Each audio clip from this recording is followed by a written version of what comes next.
Turnamen Piala AFF U23 2025 akan bergulir di Indonesia mulai 15 Juli.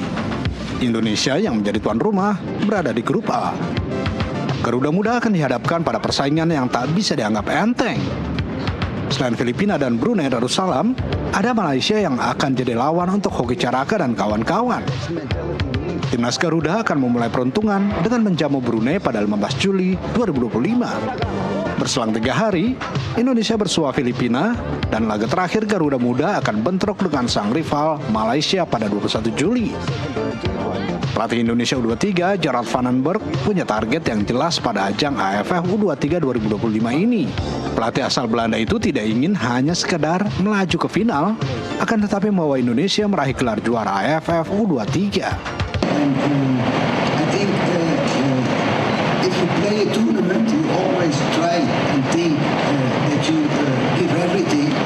So we also do, and I think that with a group with Malaysia, of course, as one of the teams where everybody in Indonesia looks for, but the Philippines and Brunei are also two teams. I think we have to try to win that games, and I think at the end, you know, everybody prepare themselves to do something special in the tournament, and hopefully we can show it. But at the end, I think I'm happy that we can start, because it's a long time now that we are in training and we prepare ourselves, so I'm happy that we can start.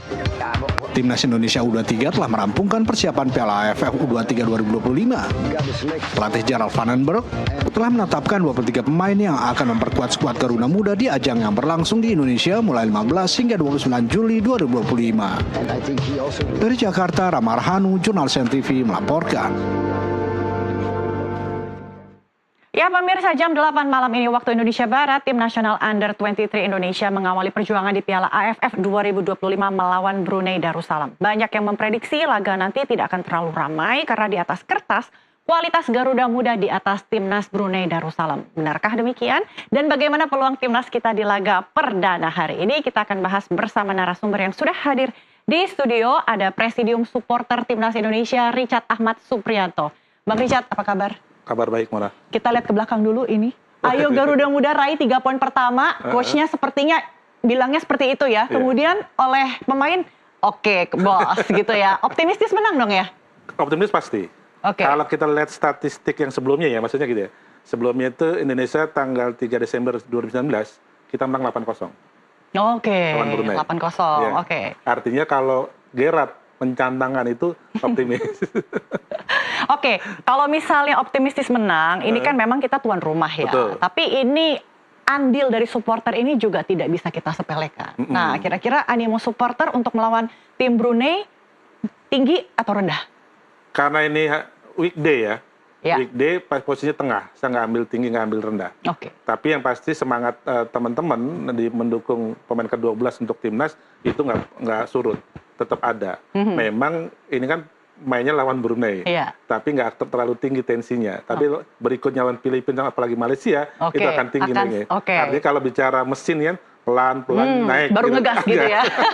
Jadi SUGBK kira-kira malam ini tidak akan terlalu full gitu ya, tapi juga tidak akan terlalu kosong ya, tengah-tengah gitu. Oke, jadi apa yang sudah disiapkan nih oleh tim Anda untuk memberikan semangat ya, support lah. Seperti biasa lah, kalau teman-teman ya pasti yel dan lagunya pasti. Tapi untuk sementara kali ini tidak ada koreo yang kita ciptakan. Tapi nanti di gong terakhir. Gong terakhir tanggal 21. Oke. Itu pas itu udah kita siapkan konsepnya. Oke, baru konsep, tinggal sisa seminggu lah. Iya. Teman-teman sudah mencanangkan itu semua dari jauh-jauh hari. Tapi kan ini nggak boleh dikasih clue-nya dulu. Surprise gitu ya. Surprise itu. Oke, kalau misalnya kita lihat target PSSI untuk AFF 2025 kan juara ya. Setelah tahun 2023 kita menjadi runner up yang kalah dari Vietnam. Nah, padahal untuk tahun ini sepertinya pemainnya tidak banyak pemain luar ya, atau diaspora. Iya, lebih banyak lokal. Nah, memang gini, jadi target kita kemarin seniornya mau masuk round 4, ini kan juga tinggi ya tensinya. Ditambah ranking FIFA-nya kita naik. Artinya 2-3 ini untuk AFF juga harus naik. Maka targetnya harus juara. Makanya seiring sejalan, ketum PSSI dan juga coach ini sama si Rama. apalagi dengan coachnya begitu banyak pengalaman. Nah itu harus dijawab tuh di lapangan dengan di grup A ini kan gitu. Oke, kita pisahkan dulu. Kita akan bahas sisi pemain dulu, baru nanti kita bahas soal coachnya ya. Sisi pemain ini tadi kan disebutkan tidak banyak pemain diaspora. Tapi kalau misalnya kita melihat kualitas pemain, materi pemain, dari jam terbang ini sebenarnya cukup ya untuk bisa mencapai target juara itu. Jam terbang pemain yang dipilih ini cukup. Apalagi ada beberapa pemain yang kemarin masuk di timnas senior. Artinya pengalaman yang sudah diberikan Patrick ini kan juga bisa ditularkan, disinkronkan sama coach yang sekarang di 23 kan gitu. Saya kira kalau itu nggak khawatir lah terkait itu. Oke. Nah menurut pengamatan Anda nih ya sebagai supporter, kira-kira untuk melawan Brunei kita strateginya harus bagaimana? Kalau bisa kita lihat komposisi pemain ya, sepertinya tebal sekali ya di pertahanan ya. Betul. Tapi kalau misalnya untuk bisa 8-0 atau lebih gitu, mau nggak mau kan kita harus maju agresif ya. Ya yang pasti kalau walaupun statistiknya kita terakhir menang 8-0 gitu ya, saya kira jangan juga dianggap remeh Jumawa ya. Jumawa. Ya, karena ya. ini mainnya juga malam, saya kira juga. Kenapa kalau malam? Bukan, maksudnya gini, artinya malam itu kan juga teori di siang, sore, atau malam berbeda. Oke. Suasananya. Tapi apa yang membedakan? Membedanya ya pasti kalau malam itu lebih banyak energi yang terkuras. Oh, jadi gitu. Performanya akan lebih rendah. Nah, ditambah juga materi pemain lawan kan kita juga nggak banyak tahu berubah. Oke, berubah dari yang 8-0 waktu itu ya. Oke. Artinya itu juga menjadi jangan sampai dalam pengertian pemain kita terlalu tinggi, nganggap remeh jangan. Tapi tetap targetnya harus menangkan gitu. Oke. Tapi kita boleh dong mengandalkan inti kekuatan timnas U23 di mana pertahanannya ini sangat-sangat kuat ya. Iya, kalau terkait itu saya kira semua ya publik sepak bola mengacungkan untuk timnas kita dengan kalau misalkan terakhir Desember 2019 8-0 ya mungkin bisa solusi nggak kira-kira gitu. Oke. Kira-kira kalau misalnya di benteng pertahanan ini kira-kira yang akan dimainkan dulu starting line-nya itu siapa? Kalau misalnya kita bicara komposisi formasi 4-3-3 deh yang biasa dimainkan. Ya kalau pelatih ini kan gini, coach Belanda ini kadang-kadang udah kita rancang tapi belum tentu dia akan dipilih. Jadi karena saya pernah Kenapa? Sengaja atau apa tuh? Ya, karena saya pernah dampingin Indra Safri sama AFF 19, eranya Witan, main di Myanmar, kita udah meeting. Tapi kira-kira 30 menit atau sejam kemudian mau kick off, itu bisa berubah. Sejam kemudian ya? Karena kadang pemain itu berpengaruh. Ada yang awalnya kita tanya, siap-siap. Taunya nervous. Gitu-gitu. Apalagi nih U23 ya? U23. Kalau pengalaman bisa ada Ferrari pengalaman. Artinya sudah sering main di 23. Ya, Kakang juga baru kemarin tuh. Ada Donitri juga. Artinya barisan belakang kita sama tahu itu. Aman. Tengahnya juga masih ada pemain-pemain muda yang Fikri. Pemain-pemain yang 16, 17 juga naik di 23. Saya kira pengalaman semua punya pengalaman masing-masing. Nah, tinggal memang instruksi pelatih ini seperti apa. Tapi tentunya sebelum itu ruang ganti itu harus kondusif. Ruang ganti harus kondusif ya. Apalagi U23 ini kan menjaga persiapan mental dan psikis mereka ini sebenarnya lebih penting ya. Karena secara fisik, secara skill mungkin mereka sudah tidak diragukan. Artinya kalau skupnya AFF ya gitu ya, mereka pasti secara personal pemain sudah meraba. Oh, kita pernah ketemu ini, dia pasti main di sini. Ketemu ini bisa main gitu. Beda tensinya beda nih, lawan Brunei, lawan Filipina beda. Apalagi kalau terakhir nanti ya, 2-1 lawan Malaysia itu baru berbeda tuh. Skala psikologinya berbeda, secara ruang roomnya juga berbeda, tekanan publik dan juga ini juga akan berbeda. Tapi kan Malaysia sepertinya juga pembinaan usia mudanya juga saat ini tidak terlalu bagus ya. Tapi memang tidak terlalu bagus, tapi dia di media sana ya, ini coba apa bahasanya ya, nyinyir lah bahasanya gitu ya, ke Indonesia, apa sih yang ditanggalkan yang kira-kira gitu. Tapi satu sisi dia juga belajar dari Indonesia, kok Indonesia sudah sampai tahap ini ya, kita belum misalnya gitu. Nah itu juga jadi perlu juga kita kaji kira-kira gitu. Tapi ini kan first match ya, pasti tidak akan mudah. Ya meskipun memang lawannya bukan tim unggulan, bisa dibilang tim paling bawah begitu ya. Tapi karena first match tentunya juga chemistry ini belum terbentuk nih. Ini akan menjadi kendala kah kira-kira, Bang? Kalau itu sih nggak terlalu ya, karena memang maksud gini, secara psikolog ini nggak terlalu tinggi. Jadi untuk merapikan barisan segala macam itu akan lebih mudah sebenarnya. Apalagi sudah TC ya? Sudah TC. Saya kira kalau lawan Brunei, artinya gini, kira-kira coach ini lawan Brunei. ini tentukan pilihanmu dan lakukan sebaik mungkin. Oke. Kan gitu. Jadi artinya keluarkan semua kemampuanmu all out. All out. Meskipun ini baru first match baru loh. First match. Karena kan kalau kita misalkan kita nggak tahu nih nanti lawan Filipina sama Malaysia, ternyata mereka yang kita hitung ternyata permainannya lebih kencang. Iya. Kalau kita udah nyimpen poin lebih banyak, saya kira itu lebih. Dan juga bisa membangun kepercayaan diri. Ya, gitu. Oke. Artinya kalau 11 pemain ini bisa menciptakan gol satu-satu kan luar biasa kira gitu. Atau satu striker bisa 2 atau 3 bisa gitu. Jens Raven bisa lah ya. Agresif banget dia kan ya. Oke, kalau misalnya kita bicara soal pelatih, ini kan juga bisa dibilang Gerald Van den Berg ini masih meraba-raba ya. Dia baru hijrah ke Asia ya, selama ini di Eropa. Artinya dia juga tidak begitu paham sebenarnya pola permainan dari lawan ya. Tapi untuk pemain timnas juga mungkin juga ya masih coba membangun hubungan, membangun chemistry. Nah, sepertinya bagaimana kalau dibandingkan dengan pelatih sebelumnya yang memang dari Asia STY yang kita tahu? Saya tuh kalau ngomongin ini, jadi nggak elok kalau kita membandingkan pelatih ini sekali gitu. Tapi yang pasti gini, yang pasti datangnya Gerrard ini akan memicu perbedaan. Artinya Gerrard datang tidak hanya dia datang dengan isi kosong, tapi kan dia sudah komunikasi sama Patrick Kluivert, ada asisten yang lain, ada Om Simon di situ sebagai direktur teknik kan gitu. Artinya dia sudah komunikasi. Saya kira dia menentukan pemain pilihan nanti di starter 11 itu tentunya sudah jadi masukan yang utama. Kan gitu. Kalau kita lihat semua pasti akan baca ada Ferrari, ada Donitri di sudah belakang. Ada kalkulasi ya. Kalkulasi itu. Tinggal memang untuk mengisi barisan tengah pasti ada tambal sulam. Kira-kira yang tadinya biasa main di level 2 ternyata turunin di awal. Nah, itu karakter pelatih Belanda seperti itu kalau kita lihat. Oke. Nah, kalau misalnya kalau Ramadan Sananta sayangnya tidak bisa main ya. Karena dia kan bermain di sana. Oke.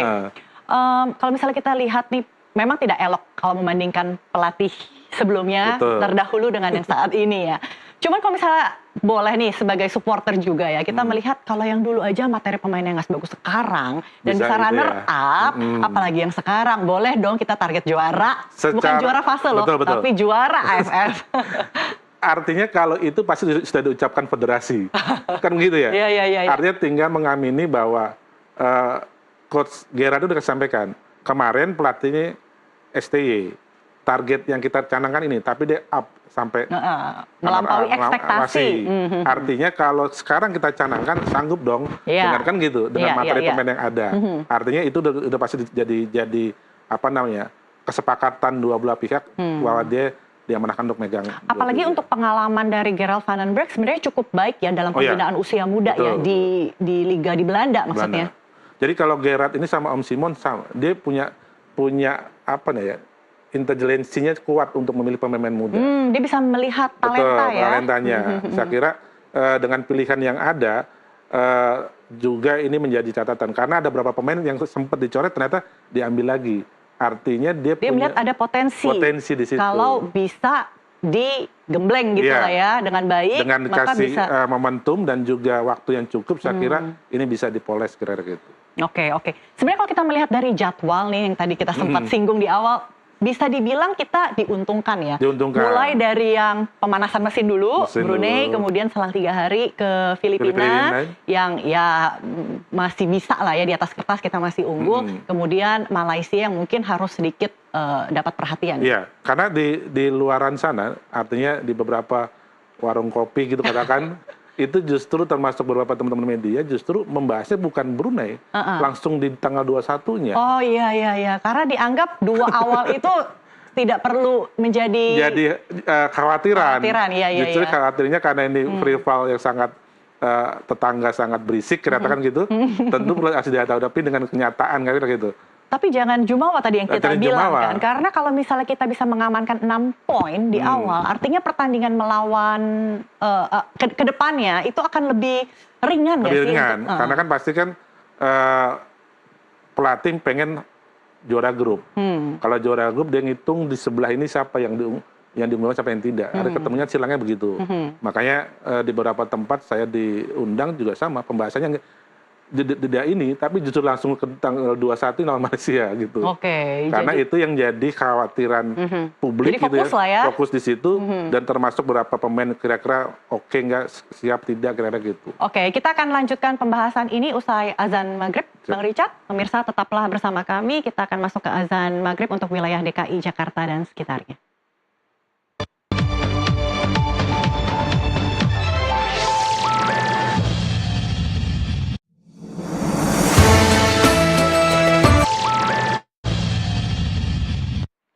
Terima kasih Anda masih bersama kami di NTV Prime. Dalam segmen dialog ini masih bersama saya Richard Ahmad Supriyanto, perwakilan dari Presidium Supporter Indonesia. Kita ngomongin supporter Timnas ini ya.